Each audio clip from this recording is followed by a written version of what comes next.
So let's say you're one of the most famous people in the world. Okay. All right. And you're getting arraigned. This is just completely hypothetical. Completely hypothetical. Okay. And you knew they were going to film you going to the courthouse to get arraigned, or wherever you're going to get arraigned. What kind of, are you making like an entrance? What did I do to get famous? Look, let's just. We don't want to talk about it. Yeah. Okay. It's in your past. Yeah. Was I like the leader of the free world? Well, I want you to think. I want you to think Kardashian style.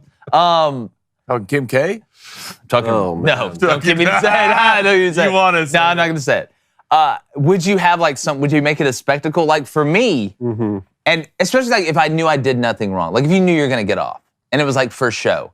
You got to play it up for show, right? One chance. You put me in the theater. Oh, okay. I'll do it. I'll act. Yeah. Throw me out on Broadway in the middle of a show. I got to do something. So I made my mind up. I thought I would give a lot of thought to this. You know me, I don't like heights. I don't like flying. But this would be one of the rare occasions where my anger for being in the situation would overtake the fear of me jumping out of a plane, parachuting down, okay, in the exact same outfit as the bad guy from Who Framed Roger Rabbit. There you go. And Joe Burrow kind of wore what he was wearing one time before a game, but that's how I treat it, like pregame before, pro athletes. Like a fedora, maybe like a pocket watch. Dude, the fedora, I want to land and pull out the pocket watch and look at it. Yes, and look at it and then put it back in. That's exactly what I want to do. And look around.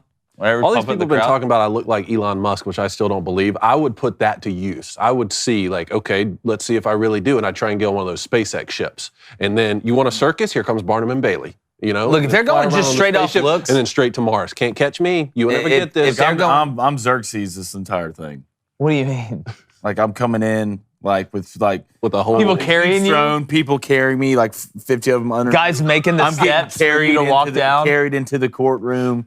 Like the whole nine. Yeah. I'm the judge is obviously either I'm innocent or you're dead. So it's, there's no other way around it. So. Justice. Yeah. Justice. That's exactly right. Bill Belichick and the Patriots are reportedly open to trading quarterback Mac Jones. We're going to tell you why. Arizona Cardinals owner Michael Bidwell is accused of gross misconduct by cheating by former Cards executives, and our hometown Nashville Predators hosted Pride Night last night, and we were there. That's right. 3 straight males priding it up. I'm Jake Crane, and welcome to Crane & Company.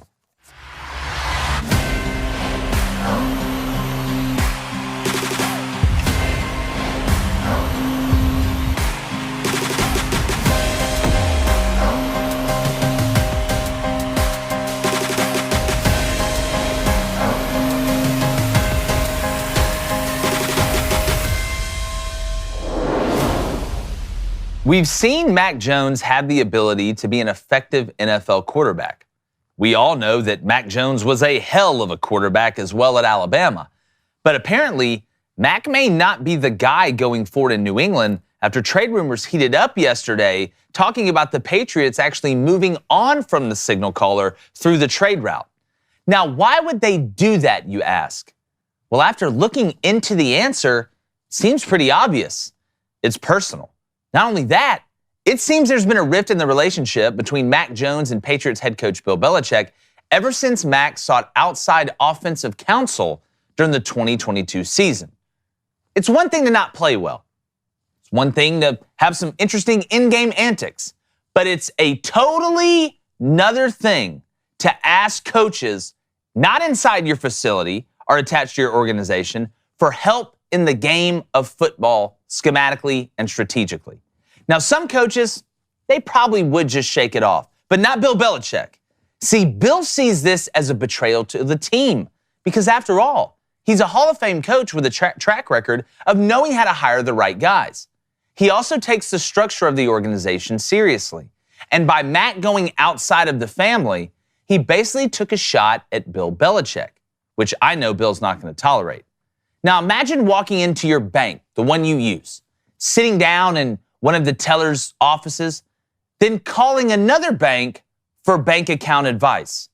If you embarrass yourself, that's one thing. But if you embarrass the Hall of Fame coach, you're Gonzo the Clown. And unless there's some parlay between the two, I don't see how this relationship is going to work long term, because if anybody holds a grudge, it's Bill Belichick. Now maybe Mac and Bill can work it out, but I doubt it.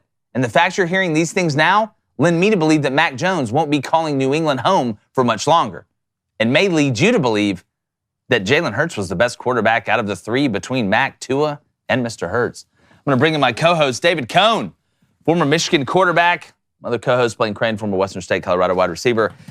Guys, there's multiple arguments here, but I do want to get to the crux of the issue of why we're hearing trade rumors heat up for Mac Jones. And when you really dive into it, as I said, it seems to me like somebody got their feelings hurt. And to be honest with you, I would too if I was a coach. Okay. If you want to go outside and learn a dance in the end zone after you score from some choreographer, I don't care. But if you're going to seek football help, strategic football help, schematic football help, try and bring in somebody from the outside and your name's not Tom Brady, that would cause a problem with me because I have one job as the head coach. I have to put my team in the best position possible. And when you go outside of the family for strategic help, that's you telling me you don't believe in the way that I'm doing things. I would rather you come in my office, close the door, sit down and say, Coach, I got a couple problems with some things. Other than going to find somebody else who's just another form of what I do at the highest level to try and fix my baby. I don't need you to go get another parent to teach my child how I want them to be raised and how they need to act. That's what I don't blame Bill Belichick. Well, I certainly hope Mac Jones didn't act in a disrespectful manner towards Bill Belichick. I don't have any sort of inside information on that. I did meet Mac Jones once. Remember, we were talking about the sports VTS system. I saw the kid throw. And first of all, let me just start where I always start with Mac Jones. He's beaten the odds, man. This kid was never even supposed to be a starter at Alabama. David. Almost won the Heisman Trophy. His name's McCorkle, and he's the starting quarterback. Goes 15 overall. He's a starting quarterback for the New England Patriots. You take over for Tom Brady. Congratulations. I really hope that he didn't do anything disrespectful. In terms of going and seeking outside counsel, what else is he supposed to do? Matt Patricia's his OC last year. You know, a slap in the face to Bill Belichick. How about that guy's a slap in the face to being named OC for the New England Patriots and for Mac Jones? Look, as a rookie, he made the Pro Bowl. I know some of those guys opted out, but he still threw for 3,800 yards as a rookie, 22 touchdowns. He had the 13 picks. He hasn't had a season yet in the NFL where he hasn't thrown double-digit picks. I don't know if Mac Jones is going to be the longtime starter in New England. We've said that from the very beginning. What are the chances this actually works out? Not great, but he's shown that he can be a starter in the NFL. And then you follow that up with getting Matt Patricia as his offensive coordinator. No wonder the kid struggles. Now he's going to have his third OC in 3 years, which he's actually excited about because he was singing the praises of Bill O'Brien when he got hired from Alabama, by the way. So if Bill Belichick wants to move on just because he's bitter at Mac Jones, then that seems kind of silly. If he wants to move on because he said this kid just does not have the skill set that I need to be able to win Super Bowls, that's an entirely different matter. But it seems Bill Belichick can't get along with any of the quarterbacks that play for him. Yeah, and look, there's bumps and bruises in every relationship, and it's so competitive in that facility that you're going to have some of those, back and forth. I think there's multiple reasons that the Patriots have struggled. I don't think they've surrounded Mac Jones with the personnel he needs to be able to be an elite NFL offense. I mean, you can't win this game with one player. I mean, Jacoby Myers, that's a really cool story, but outside of that, you're not going to be able to move the ball. I will say this.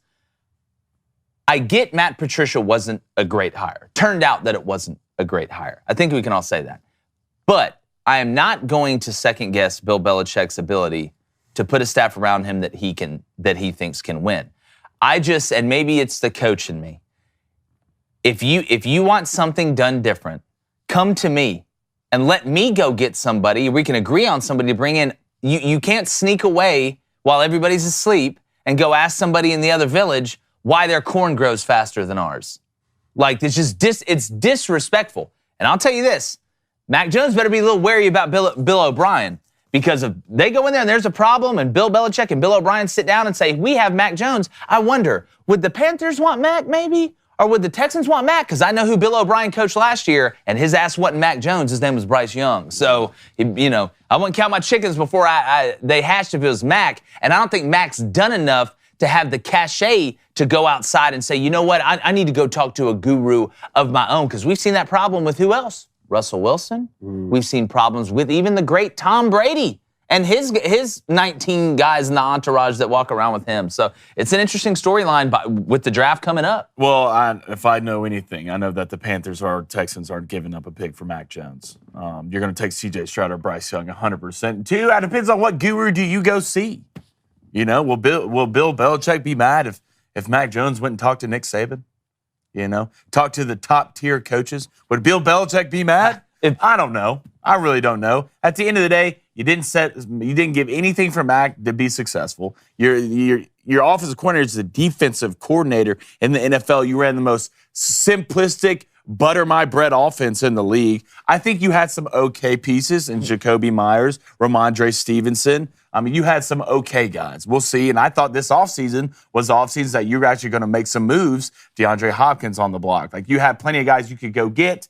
So am I upset at this? No. I don't think Mac is this guy who goes out of way to start trouble. I mean, you remember when Mac got drafted, the only thing they raved about how great this kid's work ethic was. Had 15 binders going into every team he talked to. So it depends on my opinion on who he goes and talk to if Bill gets mad. Now, this is a thing where maybe the Patriots want to go get Lamar Jackson and they're shopping him just to see what they can get. But if you look out there right now, right, and you're Bill Belichick, you're the Patriots, who are you going to go get? Because if you want anywhere close to the first or second pick, you're going to have to give up so much. And other than that, wait a year. Right? Wait a year, then go hit that quarterback coming out of the draft class. Well, when it comes down to personnel, like, I don't put that on Mac. Mac didn't go outside to say we need better players. Mac went to go ask somebody to help with offensive strategies and to try and do something new on offense. And again, I will concede, Matt Patricia was not the best offensive coordinator. But Matt Patricia also didn't have weapons. The team with the best players is going to win most of the games. We all know that. There's been genius offensive coordinators that haven't had good players and look like idiots. And there's been offensive coordinators that are just running bread pudding that look like geniuses because they have better players. So a lot of it is personnel. I just feel like if you're going to go against me in the coaching route, then at least come up and tell me first. That's what I think the rift was. Maybe that happened. But why again though? If you went to Bill Belichick and said, "Coach, I want to go outside for offensive help during the 2022 season," and Bill Belichick said, "Yeah, that's fine. This problem doesn't exist." I don't know. Bill Belichick seems to be that he's I don't know. I watch Mac Jones. I watch Mac Jones try and hurt guys after the play. Of all time. I think Mac Jones, long-time Patriot, and Bill Belichick ran him out of town. Mac Jones doesn't have a chance. Well, again, let's not forget a little bit. I think there's a little bit of sneakiness to Mac Jones on who he is now. Maybe. We see. Remember, got in trouble in college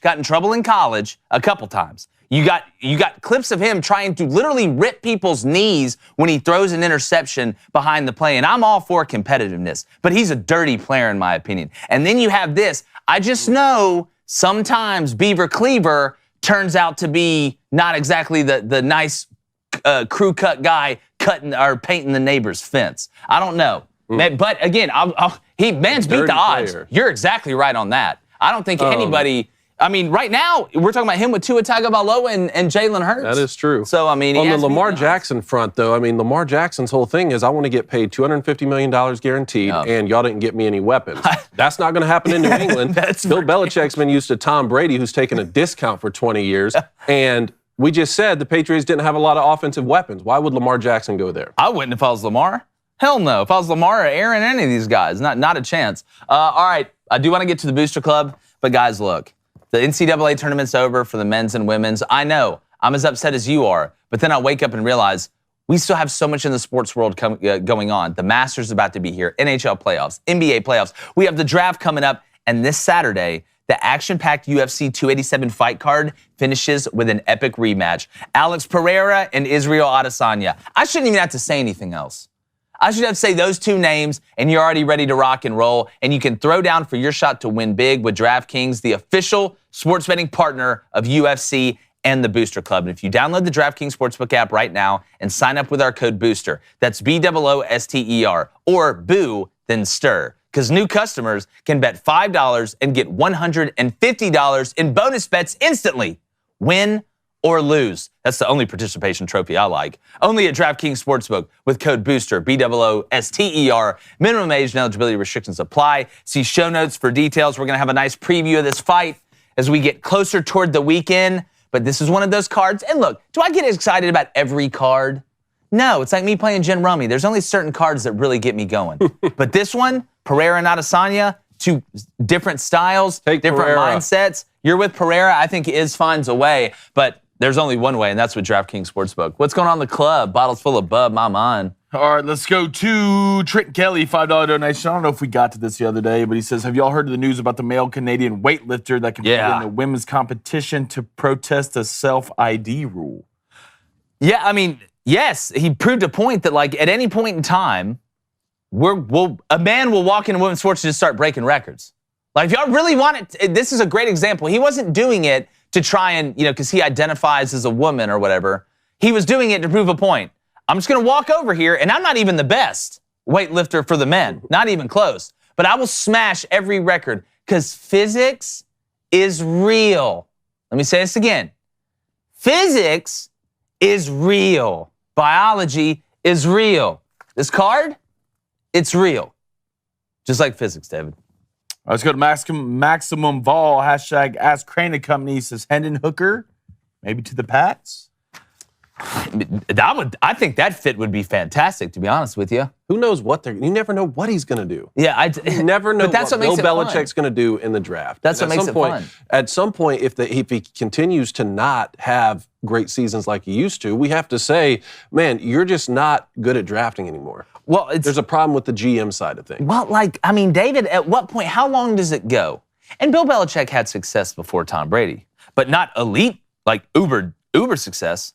Like, how far does it have to go with Bill Belichick not winning anything of magnitude before we really start saying, Tom Brady was for real the reason? And I've always held reservation on that because I think, like, Bill Belichick has put all these great teams It's a hard comparison. Especially when you look at the first 3 Super Bowls Tom Brady won. Those defenses were so elite. And Bill Belichick has done such a great job on the GM side of things of getting rid of a player a year or two before he's past his prime, right? Let another team take the value hit on paying for the branding or paying for what you think a player is going to be. Bill Belichick has always done such a great job at that. But the facts still remain. You had the greatest quarterback of all time. He's not there anymore. He went and won a Super Bowl. Now you're struggling, and you're getting into these run-ins with other quarterbacks. Cam Newton didn't work out. Now there are problems with Mac Jones. It just seems like it's never ending. Yeah, well, Blaine, to me, it's almost it's an impossible answer, and we see this all the time. You can't sit. It's like Gene Chizik and Cam Newton. All right, was Gene Chizik the greatest head coach in the world? No, but he got Cam Newton to Auburn. Like, you get credit for getting the big-time players there. Like, now in the NFL, it is a little bit different because there's trades and signing guys in the draft, but you still have to give credit to Bill Belichick for putting that team together. I can't on one hand say Tom Brady didn't put himself in the Patriots. You know what I'm saying? So that is, I always struggle with that because it's hard.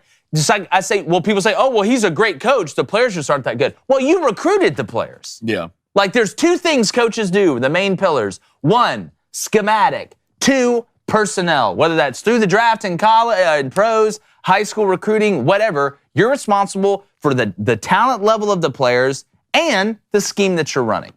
Well, the only difference I was saying that was Gene Chizik after Cam left was just a disaster. Yeah, but he did get Cam Newton there. He will always have gotten Cam Newton there. Bill had success without Tom. I mean, especially from a schematic standpoint on defense, Bill's one of the best to do it.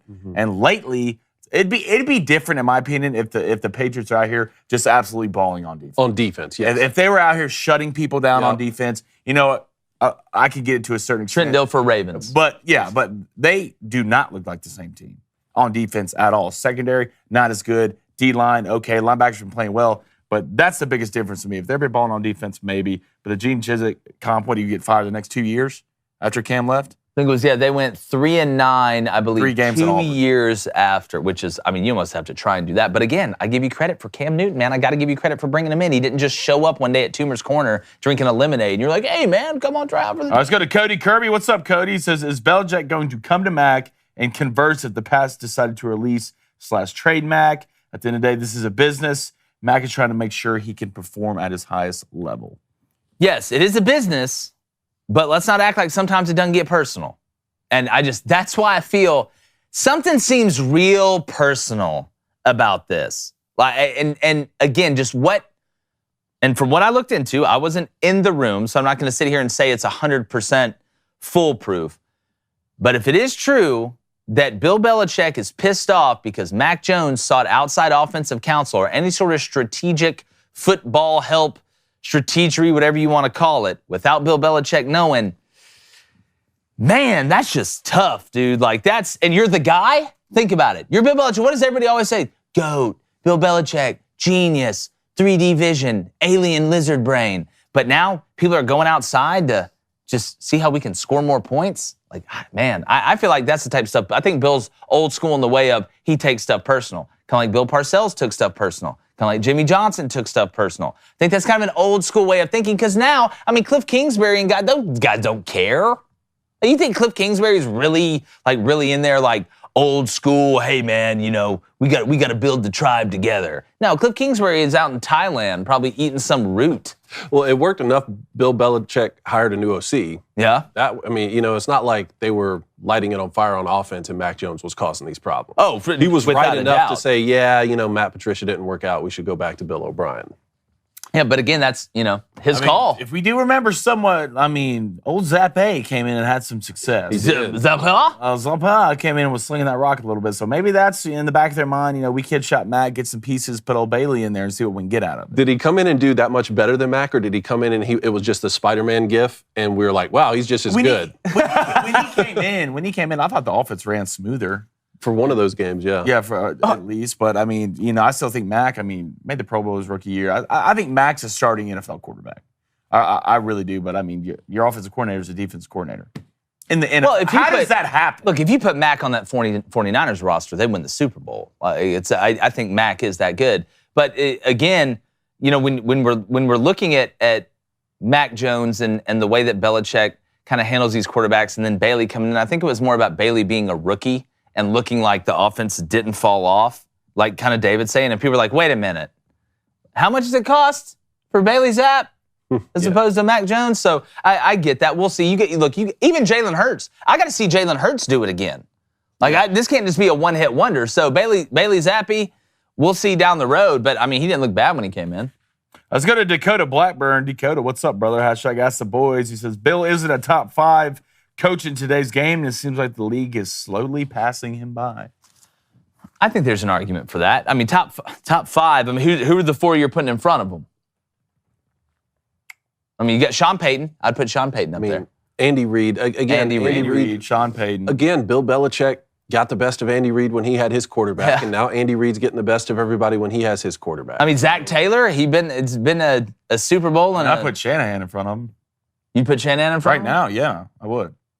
After the 28-3, well, he was the offensive coordinator, so fair enough. Yeah. Right? Sean McVay? After Bill Belichick did that to him. Sean McVay? In today's game, I would put Kyle Shanahan. But again, Sean McVay and Bill Belichick just faced off in the Super Bowl with that elite offense. No one can stop the Rams. Bill Belichick held them to how many points? 3, 7, single digits, right? Well, we know the Rams tried to put together a juggernaut for 1 year to go win it, and they won it. And they did. It worked out. So don't be sad when you win 3 games. I know there's no love lost for Sean McVay over there. I have no problem with Sean, all right? He should have. Oh, okay. This goes back. Okay. I like Sean McVay, all right? You beat me in a state championship, and I'll never forgive you. I wonder what that feels like. All right, let's go to the beach. Let's go Ryan Gade, $5 donation. He says, shout out to McNeely from West Virginia who hit the cycle over the weekend. First for a Mountaineer since 2014 and only 4th in program history. What's cooler than hitting the cycle? The natural cycle. Single, double, triple. We're not all natty. We're not all natty. Okay? Dinger. The cycle's one of the coolest things in sports. One of the coolest things in sports. All right, let's go. The triple's the hardest one to get. Yeah. Triple's the hardest one to get. Yeah, that's true. Gibby the Great with a $5 donation. Appreciate it. Gibby says, I know it's early. Kind of brought this up earlier. You were kind of tangent jacked about it. But who's your favorite pitcher for the Braves so far? Also, Dylan Dodd looked very impressive last night. He did. It's not Max Fried. I know Max is really talented. I don't trust this man. It's Spencer Strider. Are you kidding me? You're going to go throw in the old stash and just start throwing fireballs at people? I like Spencer Strider because, and the guy who fixed my garage, is a fan of the show, and made a great comparison for Spencer Strider. Not in today's game is different, but in the way he approaches like his identity on the mound. A little bit of Nolan Ryan. A little bit of it. Here's what I'm doing. And Spencer he's got a deep bag. But at some point, Spencer is there to challenge you with the fastball. So when you step in that box, I know what he's thinking. I am going to throw the locomotive at you and see if you can hit it. It's the Ricky Vaughn. You hit it, and there's something beautiful in the game of baseball about a pitcher getting on the mound and going out there and just challenging a big-time hitter with the heater. That's when you find out. That's what it's all about. That's what it's all about. That's why the game was invented. Yes, and Spencer Strider gets up there and he's like, I'm going to take this ball with these laces on it, and I'm going to throw it as hard as I can at where I'm trying to throw it. And I just don't think you're talented enough as a human being to be able to consistently hit it. And guess what? They haven't yet. Dangerous game to play. It really is. Well, it's not his only pitch, but when it comes down to it, you're getting the heater and maybe a little bit up and on the hands. And if you can turn and burn, then you can talk all the way around the bases. But catching that thing, it's hard to catch the flash. All right, let's go to Russell Drew. He says Bill has a winning record against Kyle, McVay, Reed, and Peyton. Well, I wonder why. Tom Brady? Check down. Tom Brady. Win's a win. Yeah, I know, but I mean... You can bunt the whole game, and if you score 12 runs, it's as good as 12 solo homers. I wonder what's the record against Andy Reid? I'd like to know that. Because, see, one of the things is when Bill Belichick was going on all those runs in the postseason, he was having to go through... Chiefs. Yeah, well, I'm trying to think of this now. I wonder what's the postseason? Well, remember, are you thinking of Andy with the Eagles? Well, that would have been NFC. Well, I'm trying to think of the matchups. Yeah, I'm trying to think of the matchups too. That'd be interesting. We'll look that up and get an answer on that. Because mostly the Patriots were having to go through Peyton Manning with the Colts.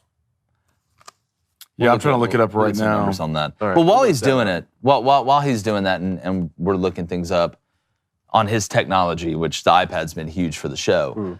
And technology keeps growing faster and faster, but let's face it, so does inflation. All right, it's out of control. And our bank accounts are somehow always depleting. My 401k is now a 400k. And we're officially entering a dupe session.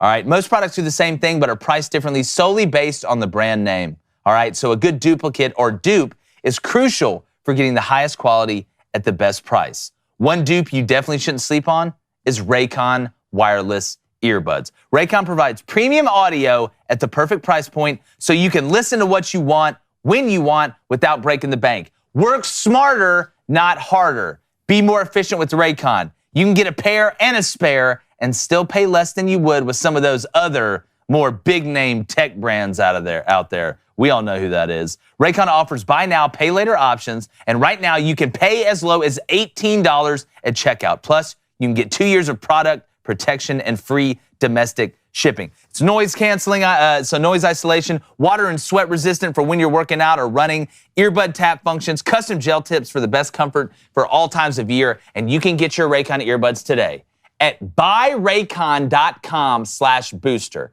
That's buyraycon, that's RAYCON.com/booster, and get 15% off your Raycon order. That's buyraycon.com/booster to score 15% off buyraycon.com/booster for Raycon's unbelievable earbuds. Guys, we got the product right here. Right here. We're holding it up. It's fantastic. Nothing upsets me more than running with earbuds that have wires on them. That is like, I swear that's what you do in hell for the first 300 years. All right? And these, they're easy. They're just as good as some of the other brands you hear out there. Better. Use that. Different colors, Buy too. Raycon.com, baby. Different colors. We all got different colors. We all got different colors. I got a white pair. I got a blue one. Rocked it last night when I was working out. And the one thing that's cool about them, 1, they feel great in your ears. All right. 2, the sound quality is phenomenal. 3, there's nothing that makes me madder, all right, than running on the treadmill and earbuds falling out. Yes. Slowly falling out. Oh, speak truth. These didn't move. Wait, so you used these last night? Last night working Right when you got them? Yeah. And they work? beautifully. All right, I'm opening my... I thought Reed was going to steal mine at home. Last night? Well, she walked to the kitchen and instantly saw him. She's like, oh, what's this? Yeah, I don't know how long I have these. She's like, man, I tell you what, if I had these... Might be the wife's gifts. No, I'm just kidding. She didn't ask me for them. But like, it's one of those things, it's like maybe I should man up, just offer them to her. But then I think, I want to use them. You have to have them. I have to have them. know? They're sponsoring this show, Crane & Company. Her last name's not Crane until May 20th. You got to have your own stuff too. All right. It's 50-50 in there. Look, I don't need your Dr. Rick marriage counseling. Dr. Rick. Dr. Rick. Dr. Rick? Boundaries. Okay, look, again, live your life. Let's get to rapid fire. All right, talking about Braves pitchers here. Max Fried. Yes. Going on the IR. That was quick. That was quick. That was quick. Again, Every year. I like, and there's a Braves pitcher. Max, again, I like Max Fried. He's a lefty that can pump the gas, has some witchery about him. I just don't trust this guy, man. I don't like, I know Soroka got hurt, and Soroka was our first guy we're running out there in the playoffs, opening day guy. He can't stay healthy. It just seems like it's always something with Max Fried. It's health, or he goes out there and just is erratic in big moments. There's some big moments where he stepped up. It's early in the season. If guys are going to get hurt, this is the time. I just have a hard time trusting Max Fried. I really, really do. And by the way, we're doing live call-ins today. All right, 7:15 a.m. Central. That's 8:15 a.m. Eastern. 1-855-236-3228. That's 1-855-236-3228. Remember to give us your call sign, and we're down to talk about whatever. All right, let's move on to former Georgia standout Jalen Carter. His agent, Drew Rosenhaus, says that Jalen Carter will only be visiting with teams inside the top 10 in draft order. How do you feel about that? Man, smells like the Eagles. What do they have, 10? They're at 10. They're at 10. And what has been the Eagles' methodology, if you follow the pattern of what they're doing, they're trying to build an NFL team out of Georgia and Bama. Yeah, good which strategy. is a fantastic strategy. If somebody's like, Jake, open up a fast food restaurant, all right, and you could take all the what's the best way to do it? Well, here's what I'll go do. I'll go get a Chick-fil-A sandwich, and we'll sell that as a chicken, and I'll go get a steak and shake or a Big Mac, and we'll sell that as the burger. Like, it's just a genius idea. Genius. Can't go wrong with it. I'm surprised if he slides all the way to 10, man. Really? Yeah. Well, you've had the Cardinals who? Will Anderson Jr.? Yeah. Okay, God, I'm taking Jalen Carter over Will Anderson Jr. Why? I think he's a better football player. Why is he a better football player? Though, like what? So Jalen Carter. I like interior pressure. Like if a guy like interior pressure to me, like that's the toughest to deal with. Your quarterback. You can always step up. Yeah, that's true. That's true. And interior pressure, again, there's a lot. It's a lot more rare for guys to be able to rush the passer on the inside. That's why guys like Aaron Donald are so few and far in between. But the game is won and lost on the edge of the line of scrimmage. And people think, oh, well, the defensive end just needs to be a good pass rusher. No, you have to set the edge of the line of scrimmage in the run game too. Like, people forget about that. You have to be able, I'm reading the down, here comes the pull, I'm going to spill it or I'm going to box it, I've got to set this edge. So the versatility of Will Anderson Jr., you can line him up in a base 4-3. He can play the 7. He can play the 6-eye. He can play the 5. If you want to mix in some 3-down stuff, he can rush the passer unbelievably well. You could put him at jack, drop him at linebacker. He is I would love to have that weapon X, because it's versatility to me. Jalen Carter's a hell of a player. Jalen Carter does a couple things well, does them really, really well. He's great with his hands, unbelievably strong up front. He's agile, moving to his left and right. He doesn't have a lot of wasted movement. But if I made a list of the things Will Anderson Jr. could do and at an elite level, and the list of the things that Jalen Carter could do at an elite level, Will Anderson Jr.'s list is going to be twice as long, at least, in my opinion. Okay, so if you're the Lions, who are you taking to 6? I still like the Christian Gonzalez kid. Well, and we have to understand what people need, too. Like, every circumstance is different. Like, I don't think we just look at, it's a top 10 pick, you need to go at this position. What do you have? So if I'm the Lions, and let's say I had to pick between Will Anderson Jr.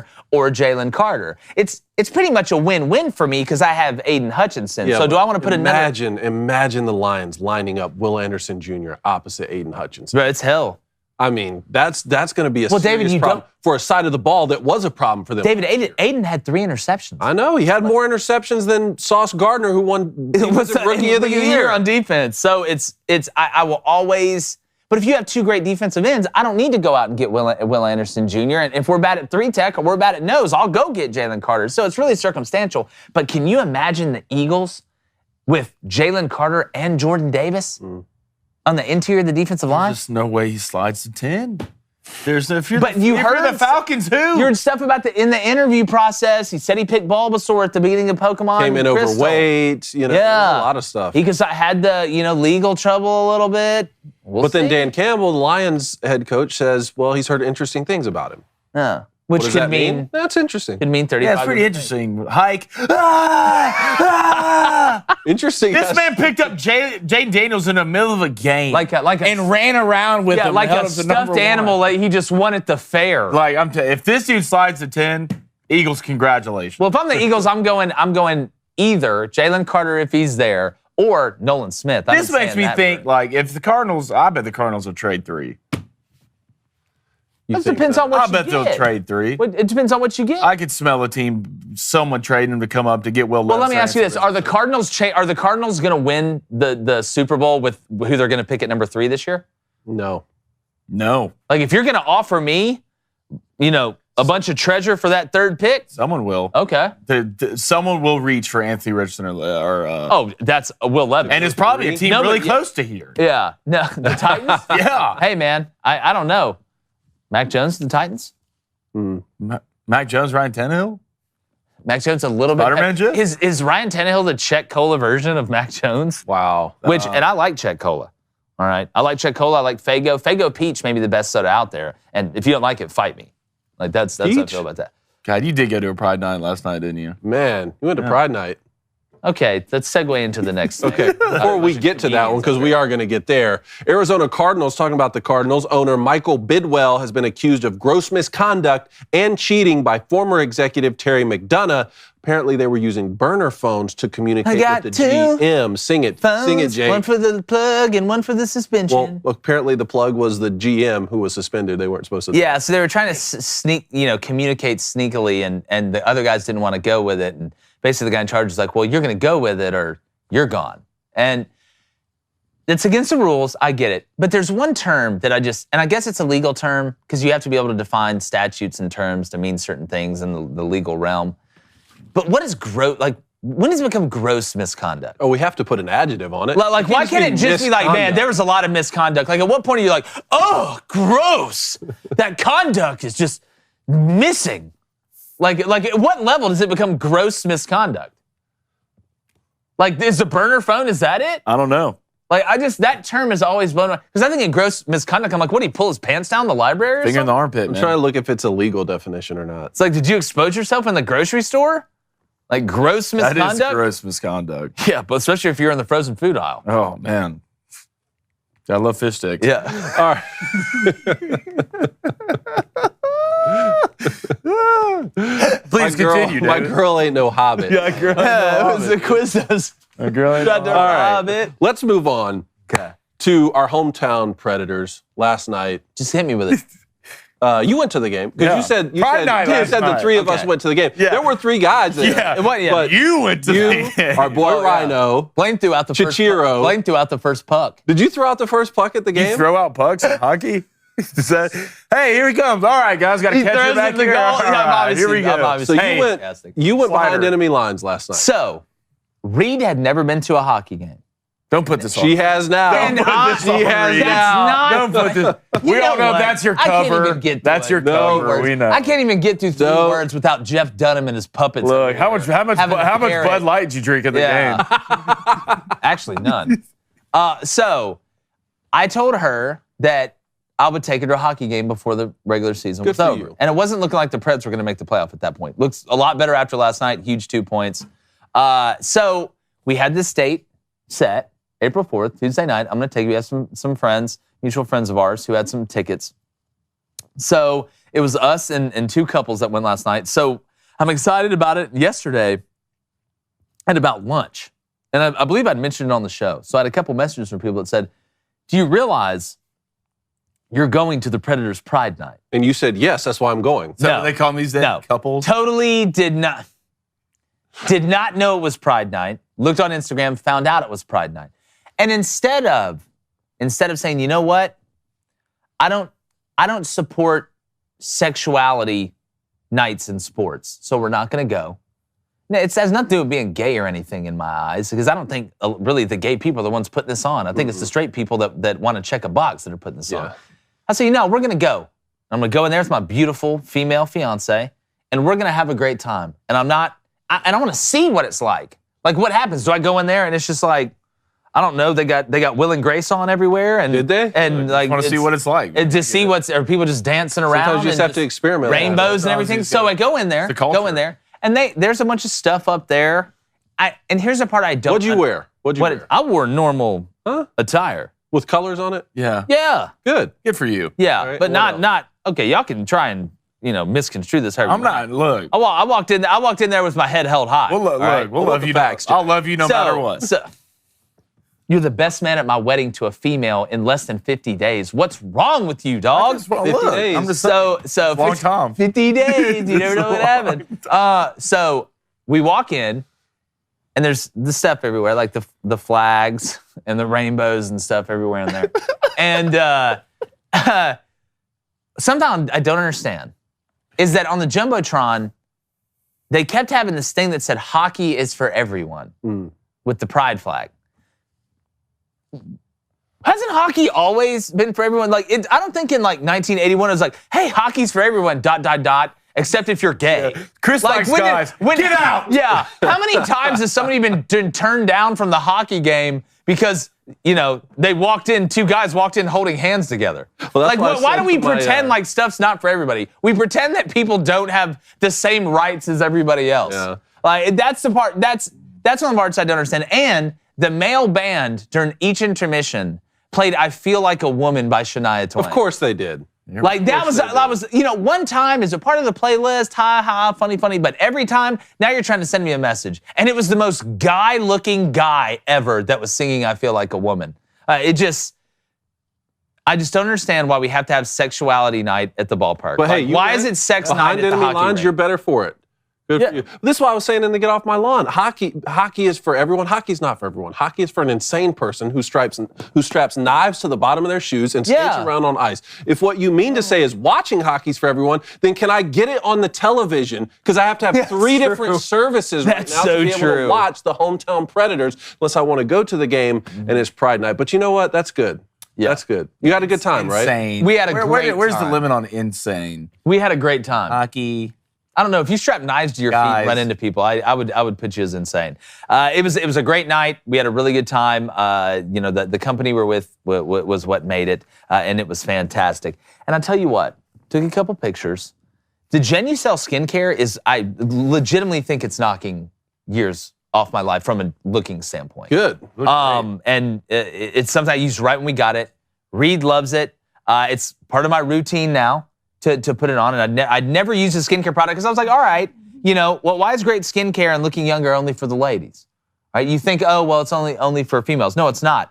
And our friends over at Genucel Skincare, I'm just telling you, and if you're a female that wants a sneaky gift for somebody, whether it's for Father's Day or whatever, I'm telling you, Genucel, it's the move, because if you're struggling with those frown lines from placing last in your March Madness bracket, like basically all of us did, or those under eye bags and dark circles from the lack of sleep from excitement with the opening weekend of Major League Baseball and the Braves being 4-1, I'm as excited as you are. Let's not forget those dark spots, marks, and scars from years of playing sports when we were younger. We all got them. And don't forget, guys, Genucel, all their products use natural ingredients to specifically target all visible signs of aging on a man's face and restore those boyish good looks that she fell in love with you for, all right? The products work. All right? We don't promote things that we don't use and that don't work. It really works. And if you go right now, Genucel's introductory sale is 70% off their most popular package of products for the Booster Club. Yes, 70% off for the Club de la Booster. If you visit Genucel.com/booster and use that code BOOSTER for additional savings. All orders will also be upgraded to free shipping. Go to Genucel, that's GENUCEL.com/booster, Genucel.com/booster for 70% off, which is, in some countries, they call that free. Yeah. Hey, I'm on week 4. I'm on week 4 of Genucel. Week 2 of cold showers. I thought Keanu Reeves walked in here earlier with as boyish as you. And I was just dodging bullets. Crazy is I'm on week 5. You're on week 5. Well, you have a beard, so your forehead and cheeks. But I use it under my eyes, though. Don't what? Don't label my beard like that. I can use Genucel with my beard. It's a beard. So? It's a good-looking beard. Thank you, David. I never said it was a bad-looking beard. Your tone was off. You don't like my tone? Yeah. We'll find a new band. David. Tiger Woods. Yes. The Masters this week. Par 3 challenge today. Let's get it. I cannot wait. an event unlike any other, right? Super Bowl of golf. Tiger Woods says, I don't know how many more of these I have in me. I know more guys on the Champions Tour than on the regular tour. And it's true. I will enjoy every shot that Tiger Woods has, but more importantly, let's really reflect for a second. Did we think Tiger Woods would be back like this after that wreck? Really, let's all remember. Well, looking at the camera footage, we had a doctor on to talk about it, how devastating that injury could be. And not only has Tiger come back, he's come back and been able to play multiple tournaments, and Tiger is playing at the Masters. I hope he can play it for 30 more years. I know he can't, but Tiger Woods, you either love him or you hate him. And either way, it's great for the game of golf because you're talking about it. So, kudos to Tiger. I know he's not a perfect person. Nobody's perfect, but it just doesn't feel right without Tiger Woods playing at the Masters. Is this the last one? He's gotten his stuff together since. He has. I don't think it's his last one. I think he's got maybe 2, maybe 3 left in him because they're going to do some huge send-off. And I'll be honest with you, if Tiger Woods wanted to stay on the PGA Tour and they wanted to Casey Martin this thing and give him a golf cart, I don't think anybody had a problem with it. Will this be his last Masters? I think so. You think so? I think so. I mean, one, he's plus 6,600. You're a terrible person. Plus 6,600 to win it. That doesn't matter. I didn't say I'd lay a little cash on that. It's Tiger Woods at the end of the day. But man, sooner or later, I think Tiger, I don't know, put a microphone in his hand. Jim Nance is going out. Maybe we replace him with Tiger Woods. I listen to Tiger in the booth. I mean, that's like putting Saban in the booth. I listen to every little word he said, and I take it to my golf game.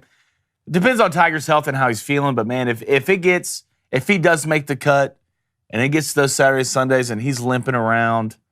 I don't think Tiger's going to play if he can't legitimately compete. But I want to see a golf club in his hand for as long as possible for that mic in his hand. I think Tiger Woods is going to play the Masters until he can't. Well, guys, we've seen this before. Well, I know Jack Nicklaus not far from it. And Arnold Palmer, 450 years old, still do the leading tee off thing. Or not Arnold Palmer, losing my mind. Jack Nicklaus and Arnold Palmer and Gary Player. Yeah. Gary Player. I don't know why. I've always liked Gary Player. I don't know why. Yeah. Like, not in my era. What's not to like? Yeah. He just seems like just awesome. A fun guy to go play golf with. It's probably hilarious. He's a pro stretching guy, too. Really? You know how we're pro stretching? I knew I liked this cat. He's pro fitness, pro stretching. I stretch for 6 hours during the day. Like, I could literally right now put my hand all over. I'm like stretch Armstrong. You stretch for 6 hours. Okay, maybe not that much. Yeah. Mentally stretch, too. Like, you can mentally stretch. The guy from Fantastic Four. Well, again. Like 6 hours, that's probably unhealthy. Stop asking questions you don't want the answer to. All right, last one, boys. Apparently, we got sent this report from our director, Jonesy. Apparently, there's a mind-blowing number of Paralympians who are faking the severity of their disabilities to make them look worse than they really are so they can win medals. And this is a report from athletes and officials familiar with the matter. Wait, hold on, stop. Are you telling me that they're pulling a Jeffrey Dahmer from the Ringer movie? With an O. With an O. Dahmer with an O. From the Ringer. So they're pretending to be more handicapped than they are so they can win more? That to me is like, that's really messed up. But how does that work though? Like, do you tell somebody you don't have any legs, but you only have one leg? Like, what, you just pretend it's worse? Former athletes. So, I mean, really, Jeffrey Dahmer, this thing from the Ringer? I can't. This is hard to comment on. High-ranking officials have expressed concern about intentional misrepresentation of disabilities, with one stating that the system does not work and another saying that there are no repercussions for those who cheat. For those who cheat, to say they're more disabled than they are so they can win disabled medals. Look, I love to win. How do you prove it, though? That's probably why they're having such a tough time. I love to win, okay? I'm as competitive as anybody. But if we're out here cheating in the Paralympics... Do you win any money? Yeah. You win money? You get sponsorships and all type of stuff. Hell yeah. What are you willing to do for the fam? How many chromosomes are you willing to take away? Well, see, it's not the What are we willing to do to the people who abuse them? Yeah, that's a lot. Question. There's no a lot. But will repercussions. you take the abuse? You're down 4 months rent. You know, you're about to get kicked out. You're about to be on the streets, Dave. So you don't have any other option. Blane's the type you don't have any other option. Would you do it? Would I do whatever it took to provide for my family? Yes. Would that include... Okay, thank you. I appreciate it. Would that include faking for the Paralympics? We have to make sure people understand the difference between the Paralympics. Would that be the first thought that came to my mind? Man, you know what? I could... How much are we faking here? You know? Well, that's the question. It's the Paralympics, not the Special Olympics. We got to make sure that we... Like, are we saying... Give the difference between the two. That's what I said. Are we like you got more fingers than what you said you had, or like pretending to only have one kneecap, or the former head of the International Paralympic Committee, Javier Gonzalez, said the cases of athletes cheating during classification posed a clear threat to the Paralympic brand, and a lack of resources made it difficult to address the problem. I mean, like this happens in the military a lot too. Well, it happens in everything. People take advantage of disability all the time in our country. You don't have to be in sports, but I'm just trying to think, like in the Paralympics, do you say, hey, I'm blind, but I'm really not blind? You got to pretend to be blind? That's wild. It's funny you say it, because here's a quote. I was told to turn a blind eye. No way they said that. They said I was told to turn a blind eye to let it go. Don't. That's a quote. You can't. We need to move on to phone calls. or get off my lawn. This is going to sprout. This is 100% off the ringer. Oh, my goodness, man. This is, we can't have nice things. We can't. We're cheating in the Paralympics now? How bad do you want to win? Well, how bad do you want like I said, I'm as competitive as any. How bad do you want it? And now that's called gross misconduct. Misconduct. Now that has to be gross misconduct. That's exactly right. Maybe some of the Booster Club members know more about this than we do. They can chime in the chat. What's going on? Tell us what we're missing there. Yep, we got to get off my lawn too. Cody W equals V says the Paralympics thing has been going on for years now. Okay. First time I ever heard about it. Let's go. He also says Paralympics and Special Olympics are totally different, bro. Yep. Braden Blackburn says there's a Spain b-ball team that did it like 20 years ago. No way. What'd they do, though? They're always up to something. What'd they do? Yeah, people need to know there's a difference between the ringer is about the Special Olympics, but it's cheating to get an advantage to pretending to be disabled. That's where the... Oh, so in the movie, that's the Johnny Knoxville movie. That's the Special Olympics. Special Olympics. Yes. And yeah, that's worse. Well, is it though? Well, they're both bad. Like they're both really bad. We'll let men win women's trophies. Yeah. All right. You ready for a little get off my lawn here? Oh, man. It's Wednesday, so we all know the youngest old guy in the world, David Cohn, he's going to be pissed about something. And today, it's pretty interesting. So, David, who are you telling to G off your L today? Whatever country music has become needs to get off my lawn. I grew up listening to Waylon Jennings and Merle Haggard with my father, so that's my benchmark for country music. And while I've long rolled my eyes at songs about red Solo cups and achy breaky hearts, at least I didn't have to see men pretending to be women dancing in a provocative manner. But that's what we got when Country Music Television Awards hit a new low by having Kelsey Ballerini perform with male drag queens on live TV. I couldn't help but think of Alan Jackson. No thanks, ma'am. Back home, we like the girls that sing soprano. This performance came after Ballerini addressed the tragic slaying of 6 Christians in Nashville, and CMT used that exact phrase, slaying, to describe the singer's performance, which is disrespectful enough, but not once did Ballerini, in her passionate calls to end gun violence, acknowledge that even if we take away every weapon in the world, we'll still be left with sick people who want to murder children. But that aside, let's focus on the awards ceremony put on by Country Music Television, which is owned by MTV Entertainment, which is owned by Paramount Media, which is located in Manhattan. Man, nothing screams country music like New York City. That's true. And that's what we get, a representation of what corporate executives in New York think country music should be. And most of what they deem radio-worthy isn't country music, it's watered-down pop with a Southern accent. Now, I understand that each generation becomes more critical of the one that follows, and many folks over the years disapproved of Willie Nelson smoking marijuana, but I'll take the joint king over a drag queen any day. I guess Hank Jr. said it best. I'm a dinosaur that should have died out a long time ago, and if you're nodding your head in agreement because you think men dressing up as women is a weird way to entertain children, just know this, we are losing. Because kids today and many adults not only have no issue with this behavior, they're celebrating it. And while they're carrying on, laughing at you and laughing at me, I'm going to carry on an old family tradition of my own when I tell modern country to get off my lawn. Damn, Dave, that was one of your best. God, that one line went super hard. Which one? I'll take the joint king. The joint king over the drag queens? This dude's God, country music sucks. Is it even country music? No, it's not. That's the question. It's not. Well, it's done. I think there's within genres there's ranges of music, yes. Right? Like I like Morgan Wallen's songs. Like I like that. But this, to me, I don't understand I mean, I know why they're doing it, but it's infiltrated everything. Like, what's left? What's left where this isn't celebrated? You would think country music would be an area that you would never think it would be, celebrated, and it is. Where else? I mean, it's everywhere. Again. This is everywhere. This is becoming so normal. And again, listen, I've said this all the time. What you do in your bedroom's up to you. All right, if you want to play dress up, do you. I'm not going to come and try and tell you what you can and can't do. But when it starts affecting children and you start to normalize it and say it's okay for these people to entertain children this way, and that I have to not only accept it, but celebrate it, I don't ask you to celebrate me. I don't ask you to celebrate that I'm straight. I don't go around taking kids to strip clubs. Like that's basically what this is. And all I can ask is, I mean, what's wrong with y'all? I don't know another way. Like y'all, we try to tell you, we tell you what we think about it, just don't shove it down our throat, and you keep doing this. What's going to happen eventually is it's going to hit you in the wallet.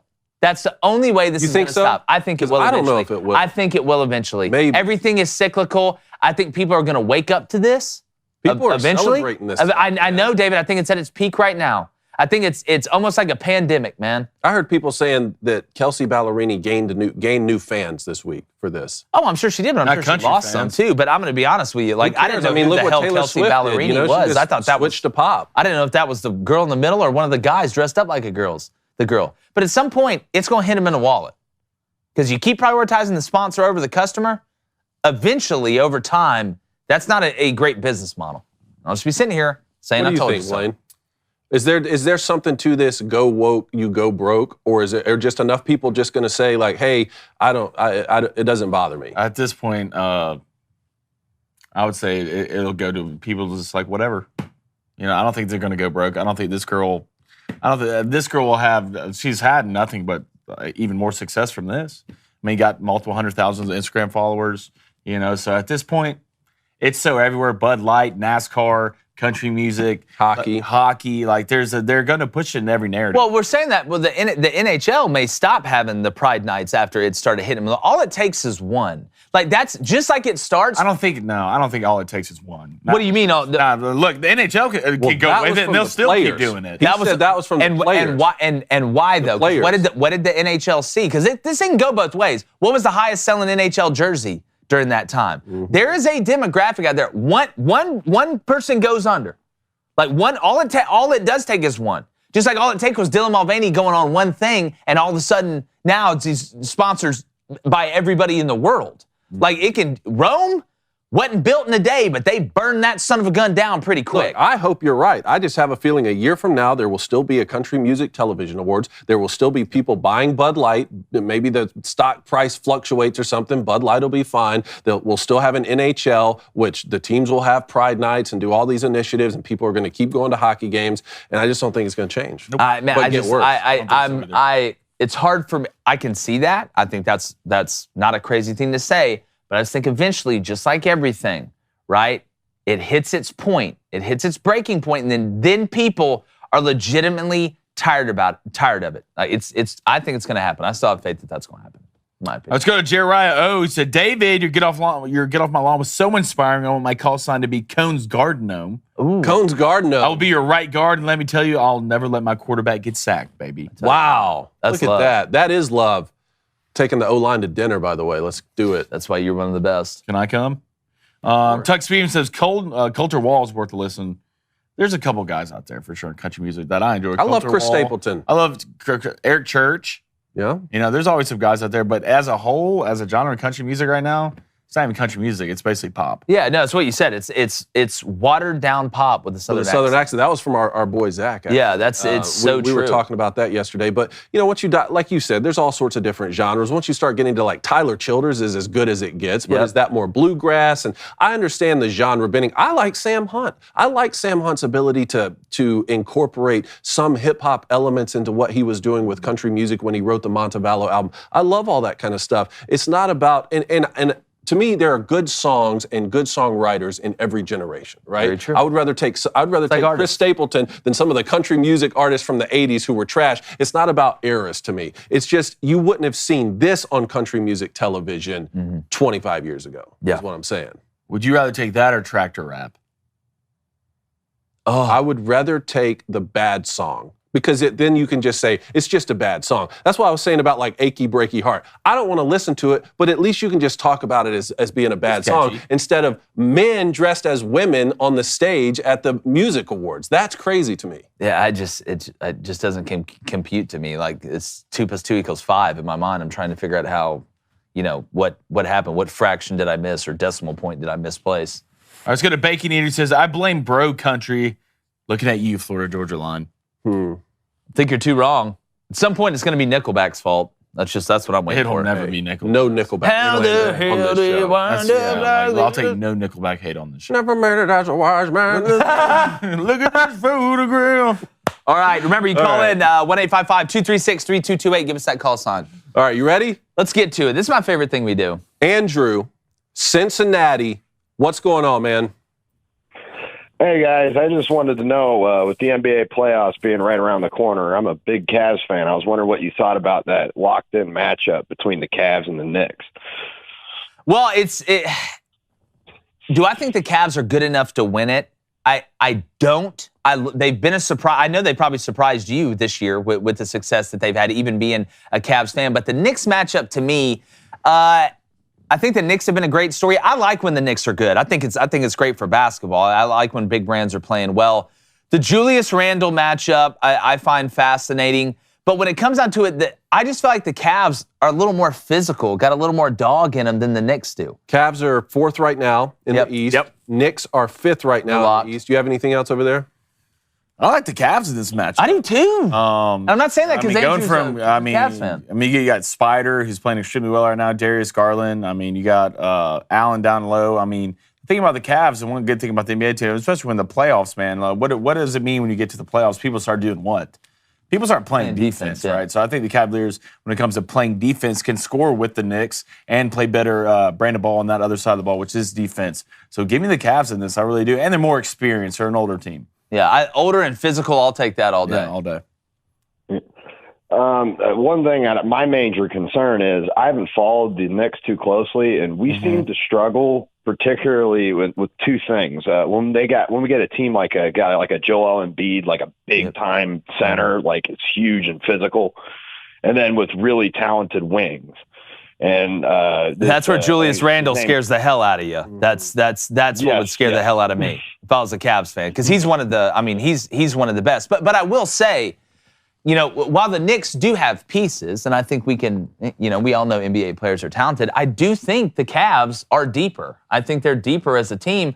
Now, Allen down low, to me, we know what Spider's going to do. We know what Darius can do, especially when Darius gets cooking. I mean, he can get as hot as anybody, driving and shooting. But there's something about the Allen kid it's like a backyard brawler, right? Is he the tallest, strongest guy in the league? No. But he's like that. He's like, oh boy, from San Diego State. I'm trying to remember, LeDee. He wasn't the biggest, but I swear that guy played unbelievably physical and just had like an instinctual rebounder. Like you're either born with that. So look, I know the wings are scary. Julius Randle's very scary. The Knicks can heat it up, at any point in time. But like Blaine said, I'm rolling with the Cavs, man. Yeah, I think this is going to come down to, if I had to pick one guy off each team, I'd say Jalen Brunson and Donovan Mitchell off the Cavs. Yeah. Whoever plays better in this series, that's who I'm going with. Yeah. Has to feel good as a Cavs fan to win 50 games this season. Without a guy named LeBron on your team, too. Yeah, that's the real exciting part. 5 years. I actually don't think the Cavs have won over 50 games. I think I just saw the stat since 1992 without LeBron James. Yeah. Makes sense. And while they're old, we say they're old and experienced. Those guys, like Spider and Darius, they have a long career ahead of them. So it's a nice core. The Cavs need to be smart moving forward about building off this wherever they end up. Agreed. Thank you, Andrew. Andrew, thanks, buddy. All right, Matthew, Ohio. What's going on, man? Wow. Hey, it's Nighthawk here. Nighthawk. Right in the garage. Yes. And for those who are wondering what in the world is a Nighthawk, it's just a regular hawk who wears night vision goggles. There you go. We see them all the time. We see. How do you think they fly so good at night? I mean, come on, you got to know. You get those are military grade right there. Not Well, look, we know where all the night vision goggles we sent to Ukraine. We know where they are. It got taken by a bunch of hawks. That's or terrifying. intercepted. That's exactly so I was going to talk about my Sacramento Kings, but actually, someone in the Booster Club, the Hayfords, mentioned that, you know what, let's talk about MMA. So here we are. We're going to talk about UFC 287 this Saturday. Yeah, go ahead. So, I mean, in the main event, Alex Pereira versus Israel Adesanya. Pereira is actually the plus 120 underdog in the fight. Yeah. And I really feel like it's not a bad take. Yes, the guy does have his number, and, I mean, his hands are incredibly powerful. And with a guy who, although fights at 185, is at 225 when he fights, I mean, it's hard to bet against a guy like that, but he's got no wrestling. Neither does Adesanya, but Adesanya tried to win in his own last fight, because he's a counter striker, and that's what got him. Yeah, and when I look at the Pereira matchup, and I love betting MMA because you got a 50-50 shot. Like it's not a multiple choice test. Like it's truly 50-50. When you look at the styles, and we say this in basketball all the time, the NCAA tournament, styles make fights. Well, there's no sport where styles make fights more than the UFC. When I look at Adesanya and Pereira, I see it's like two painters, right? You have one that's like an abstract painter, like the Jackson Pollock that just is out there just going through, just letting it flow, letting it happen naturally. And I know Adesanya is a counter striker, but he is very flamboyant in the way that he goes about striking. When you look at Pereira, he's more technical. He's more of your, Andy Warhol, let me paint the soup can. Let me just make sure the dimensions are perfect and everything is straight and I keep it inside the lines. So that's the thing I find the most fascinating. The biggest thing is if it does go to the ground. And I think you brought that up earlier. I know Adesanya isn't the best wrestler. That's a part of his game that he has to improve. But if you got to try and keep it off the ground, correct?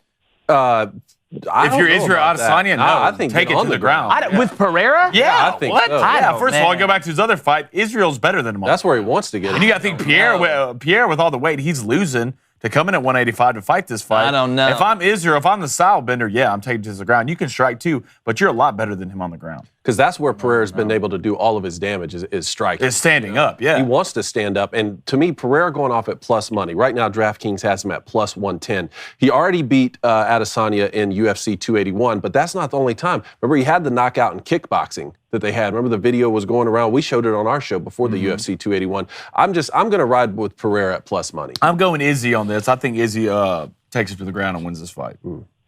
Well, again, go ahead. Yeah, sorry.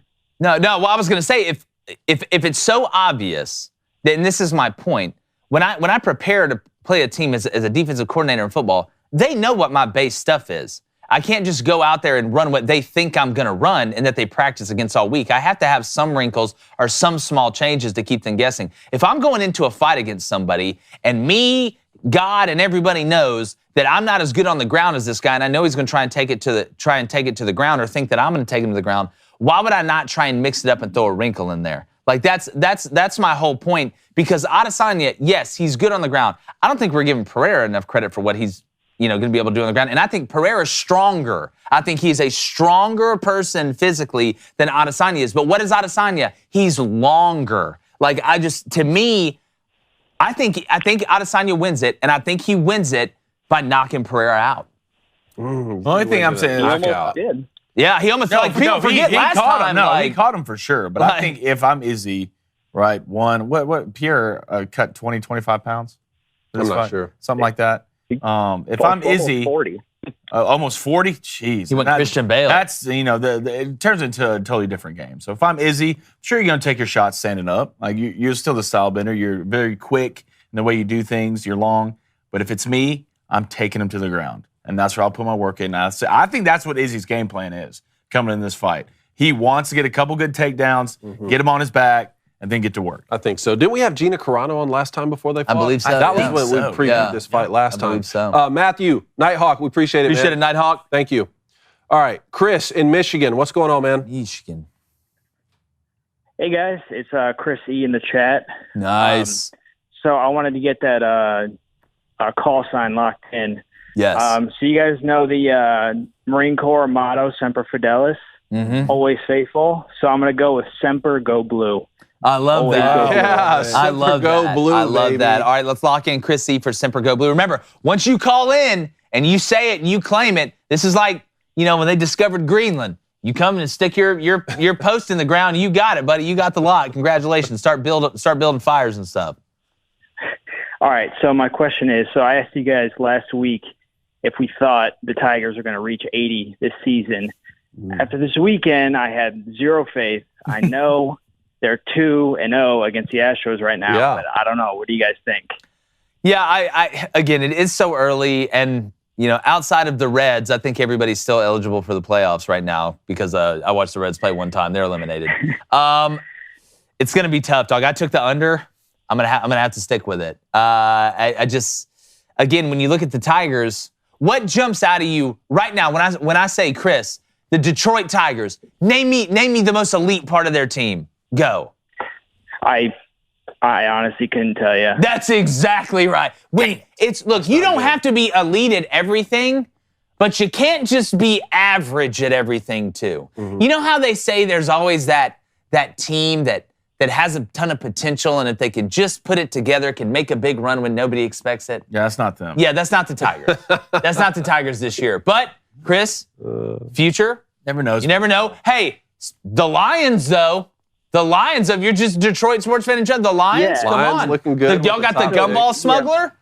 My thing was I wonder if only one Detroit team can be good at one time. Well, that's all. You guys need at least one. That'd be a first in a while. This last time I checked. Man. That's all you can ask for. Only the Bostons and New Yorks of the world. That's exactly LAs right. Of the world. I mean, y'all have it. Ever since the Tropics finished fourth, but that was in Flint. Hey, at least I got the Wolverines, right? That's true. You do have the Wolverines. That's a Don't good you ever call. Forget about it. Let me ask you National this. championship this year, but it's already written in stone. Hey, Stone. Chris, let me ask We're you not this. listening to that. Would you rather the Tigers win the World Series, the Lions win the Super Bowl, or Michigan win the Just Natty? remember your call sign here when you answer this. Listen, as much as I love the Lions, there is no doubt in my mind I would kill to have the Wolverines. That's Let's go, real. buddy. That's a Let's good place go. to stop. It starts here. It starts today. Semper Go Starts Blue. today. You love to see it. Look, man, on We're the going Tigers. You got swept. You got swept by the Rays. I get it, but the Rays haven't lost a game yet this season. You were on the road, and the 2 wins over the Astros have to feel pretty good. So there's hope. Believe. All right, slap that sign. Thanks, hope. Chris. Semper Go Blue. I love it. Jack, Mobile. Stomping ground. Mob Town? Hey, Jack, are you at Bluegill right now or what? No, but that is my call sign. Wow. No way. What a call sign. Stupid. Keep it simple, stupid. That is exactly right. I'm loving this call already. These boys took me to Bluegill. Yeah, I got him some of that Just tell you tuna what. dip. Hashtag hits a little different. Yeah, it's the best stuff. Jake, get ready. Get ready. I think you're gonna love it even more. So I have 2 things for y'all. One, I was the one who Blaine missed my chat on Monday. And Please. I feel very CNN. Yes. Flaming Dragon right now. Hey, hold on one What second. happened? Hold on one second. I need context. Hold on. Can we get the ominous music in the back? Can we get the music in the back while he explains? So, because I want to give him time. I want to give Jack time to publicly shame Blaine. Jack, you want to go down this road? No, you're going to let Jack speak Jack, his you want to go truth. down this Let road? Jack speak his Jack truth. better be nimble. All right, Jack, you better be quick. All right, let's get the music. Can we get the music in here? Is that possible during calls? Here we go. it is, Go, Jack. Jack. Let's get What it, baby. happened, Jack? Hashtag Bluegill. Get him. My allegiance was with Flaming Dragon, but after Monday, I am changing teams as of right now. Yes. I can remember celebrating hitting the over with Blaine when he said that he was glad I was on the phone. When I opened my heart about the Auburn implosion and Cody Rhodes being screwed by Roman Reigns at WrestleMania, I was hurt. And that is why I am now a member of the Unders Club. Whoa! The Unders Club. It's a movement, baby. Jack, I am nominating this already for Call of the Week. Wow. I'm nominating this for Call of the Week. Jack The was nimble. Unders Club. Jack was quick. Blaine, you got to admit, that was some good. He jumped Jack, over that let me ask you this, candlestick, Jack. What was your donation that I missed? $5 $5. No, okay. No, I'm not talking about the money. But what was your question? He's trying to make it up. So, my bad. So, like I said, I just said between the Auburn implosion versus Florida and Cody Rhodes getting screwed at WrestleMania, I was ready for football to just get here. Because that's all I'm waiting for. Yeah. Hey, look, provide the evidence. That's all Jack wants. Provide the evidence. Look, if that's all it took for you to switch teams. Oh, here we go. Here he goes. Don't let him pull at your heartstrings, Jack. He's trying to get you back. If it was that Don't let him get you back. After all the things you said to me, all the text messages I have from you, then that's fine, Under Jack. club. That's fine. Under. Pack your stuff. Mel was ignoring me when I called you out on it. Look, I'll love you no matter what. I'll love you no matter what, Jack. All right, that's fine. But I can't wait to the over hits on Friday. And when it does, Jack, I want you to know I'm talking straight to you. I do want to say this. Now, look, in the words of Michael Jordan, now it's personal. Yeah, I do want to say this. I think maybe some fins could be minted over some tuna dip at Bluegill. Okay, I can get maybe behind some that. fins. I think if you we were all from the walk out mob, a winner I'd be there. more upset, to be honest with you. But you're from Mobile, so there's a certain level of respect that comes with it. You haven't been robbed in the last 3 weeks. We'll go down there. Bluegill, call sign Bluegill. Jack, thank you, brother. That was a fantastic call. You're the first caller to ever get the music, all right? That's a big deal. That's awesome. Thank you, buddy. Coming Flaming Dragon. All right, we have another Jack. Jack M, but coming in from Minnesota. Gosh. Jack M. What did Blaine do wrong for this time? What did Blaine do to you, man? Nothing. No, Blaine, he never answers me on Instagram, but There you go. You know what? Get all the What is Jack. going on? If your name is Jack and you've got a problem with Blaine, you call in right now because we're airing this dirty take a call laundry. from every Jack. tell you That's what, exactly right. The blasphemy that's on these phone calls right now. This is just He's trying to go to Instagram. This is the but best his phone- Wednesday I've had. His phone's not working. This is the best Wednesday I've had in so long. But hey, outside of Blaine being a horrible human being and ignoring your posts on Instagram that you send directly to him, what else you got for us, Jack M? no, I don't blame because I send him brave stuff. I did send him one video of like Cam Newton like trash talking. I'm like, oh, he talks about Cam Newton because he's an Auburn fan. But, Keep sending him brave stuff. He needs that. No, Blaine's great. Blaine's great. So I love you guys. Look, I needed that. You tell that other Jack, if you see him. when y'all meet at the Jacks convention, I'm just trying not to when all the Jacks get together in Denver, that one time a year? That's in July, though. No, it's in July. Yeah, it's in July. That's right. So baseball season is obviously here, and I'm just happy that the Twins are just doing so well right now. I think this is by far the best pitching squad that the Twins have had in years. I think they've just absolutely shoved. I mean, Medea just yesterday had 9 Ks in 5 innings, and he hasn't started since August of 21. He was looking great. Well, He had to be pulled. you guys have depth now. That's the thing. With the Twins, it's always been, you had one guy that had a fantastic year, or maybe a couple guys have good years, but it's having the starting pitching, it's having the middle relief, the setup guys, the holders, whatever you want to call them, and then the guys in the back end. I mean, when's the last time the hitting? We know hitting comes and goes in baseball, right? There's obviously guys that are elite hitters and guys that are great hitters and guys that are just average hitters, but hitting comes and goes. Pitching's a little bit of a different animal. And when you look at the depth that the Twins have, that's why I believe I picked them to win the division. You take the Twins? The Twins or the Guardians? So the Twins are 4-1 right now. Guardians are 4-2. My horse right now, the White Sox, 2-3. Y'all need to pick it up, Chicago. All right, that's who I went with. It's really, but no. Again, when's the last time you saw the Twins with this much depth? Not just in the pen, not just from the starters, but just in the staff in general. It's been a really long time. The only pitcher that I really don't like is Pagan. I think that guy just throws the game way too often for me. So I just hate seeing every time I see Pagan warming up in the bullpen. I'm like, oh great, now we just lost this game. Yeah, that's your Luke Jackson. As a Braves fan, that's your Luke Jackson. It's like every team has one. It's like the one guy you bring in, you're like, oh my God. It's like watching that one poor girl that everybody on the women's basketball team knew she wasn't going to make the free throws at the end. They're already crying. They were down 2 before she even started shooting the free throws. She airballed the first one. So, no, man, I'm excited for it. I like what the Twins, have scattered around the infield too. I think their infield's a little underrated. Yeah, so I got one more question here. So go ahead. Do you guys know who the highest paid player on the Angels this year is on MLB salary alone? Do you know who the highest paid player by the Angels on the Angels? This year? Well, the answer would be Shohei Ohtani, correct? $65 million, right? No, it's not Shohei Ohtani. Is it Mike? Shohei Ohtani. Oh, no. Is it? No, it's not Mike. Go ahead. I think I know what you're going to say. It's Anthony Rendon. Yep. Wow.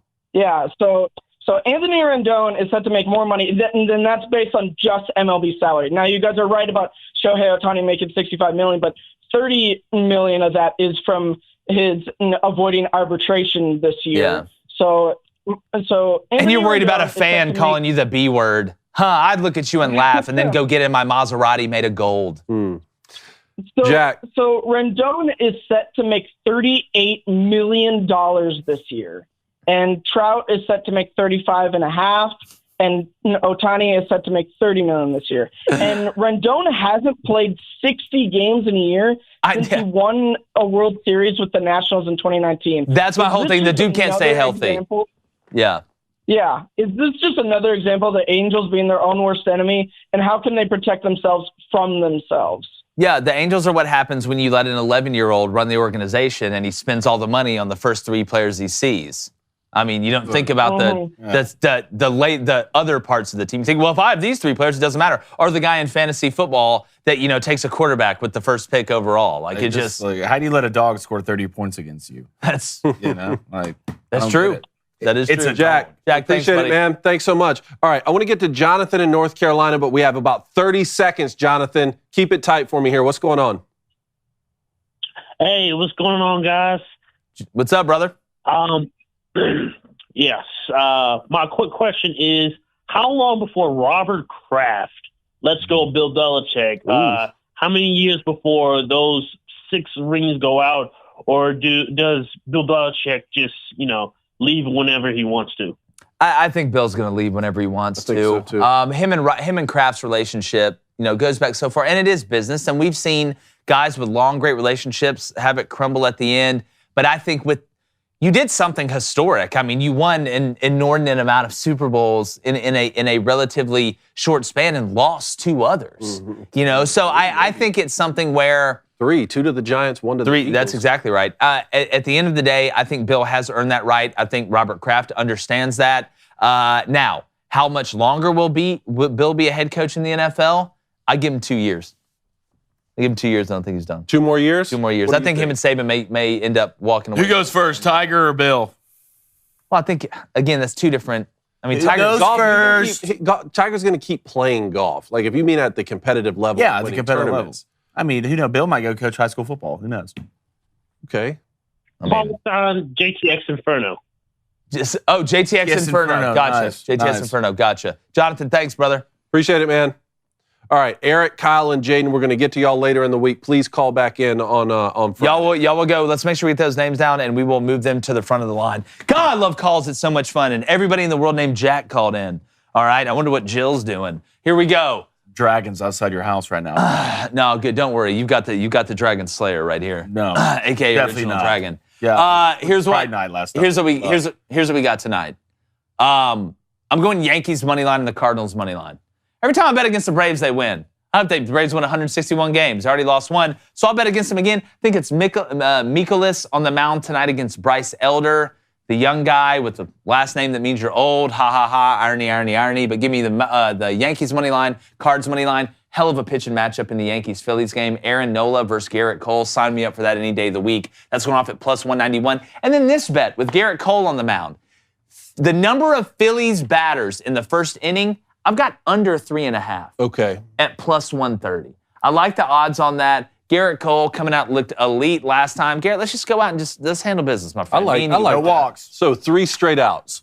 3 straight outs, or just a guy gets a single, then hits a new double play, and the third guy gets out. It has to be under 3 new guys going to or under 3.5 new men going to the plate. I like that bet. All right, we were talking about the Rays being undefeated, so I'm going to take a minus a run and a half. That's minus 135. Playing the Nationals, right? So Shane McClanahan on the mound. Yep. I think I'll take that. I think my knee just broke. And then Yankees, Phillies. You all right back there?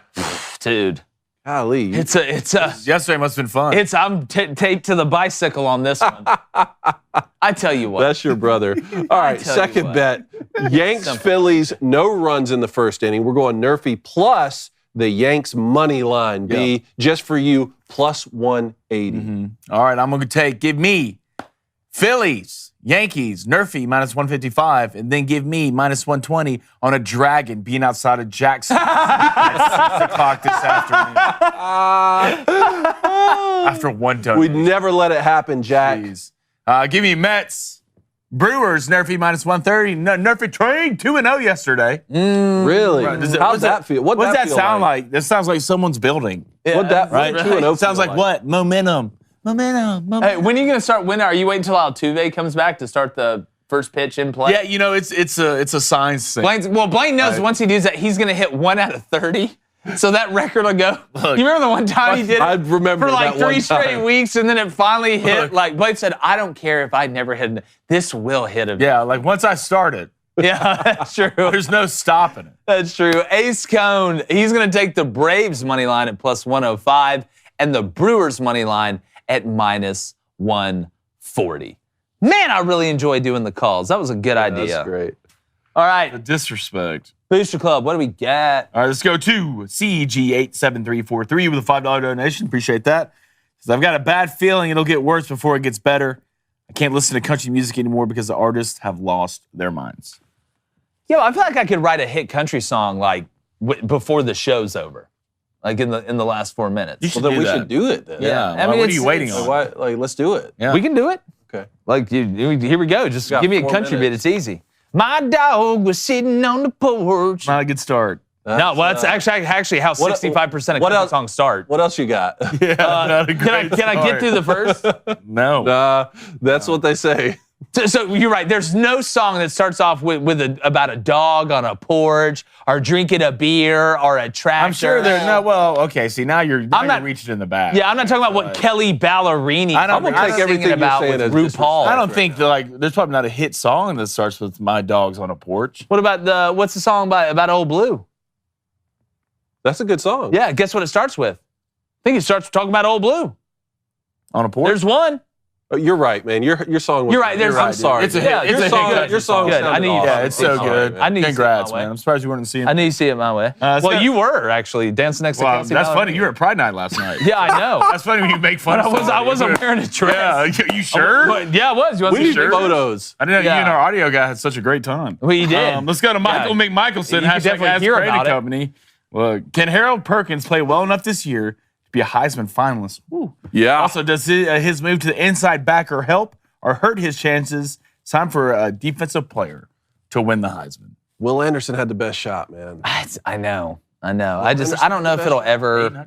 I don't know if a defensive player I'm talking will about ever win the preseason Heisman. hype wise. Aiden, Oh, okay. Aiden fought his way into it throughout the season. Like, I don't know what you have to do as a defensive player to win the Heisman. If Dominican You gotta Sue play didn't win special it, teams. Honey Badger didn't win it. You Charles Woodson won it. Yeah, you have to play. You have to return kicks. did, David. Michigan. I mean, you have to. Michigan difference. It's got to be the whole bag. It's not just defense. I mean, special teams to me is half defense, half offense. People that think special team is just defense, I don't even know where to begin with you.